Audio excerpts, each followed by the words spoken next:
হেই শুনা না, অলপ ওচৰ চাপি আহা না। দেখিছা কি মনোমোহা হালধি নিশা, লগতে এজাকা বতৰীয়া বৰষুণ, মাজে মাজে মেঘৰ কিৰকিৰণি। চোৱা না মেঘফালে ভুমুকি মৰা পূৰ্ণিমাৰ জোনটি।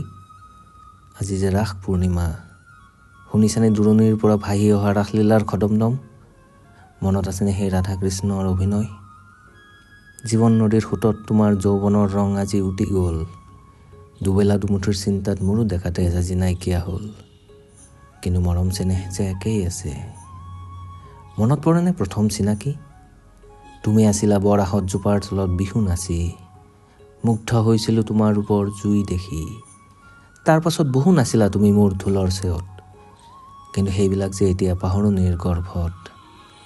তোমাৰ লগত আকৌ এবাৰ নাচিবৰ ইচ্ছা জাগিছে, ব'লা না আজি আকৌ এবাৰ দুয়ো নাচোঁ। আজি যে মনটো কিবা ভাল লাগি আছে, ব'লা না উভতি যাওঁ যৌৱনলৈ। এই পূৰ্ণিমাৰ নিশা ৰূপেৰে জিলিকি থকা আমাৰ সোণোৱালী ধাননিখন এবাৰ চাওঁ।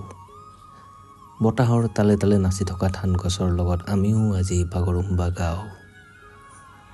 মেঘে বজাব ঢোল, বতাহে আনিব বাঁহীৰ সুৰ, জোনবায়ে ঢালিব পোহৰ, সোণোৱালী ধানে ভাঙিব কঁকাল, আৰু তাৰ তালে তালে আমি গাম এফাকি বিহু।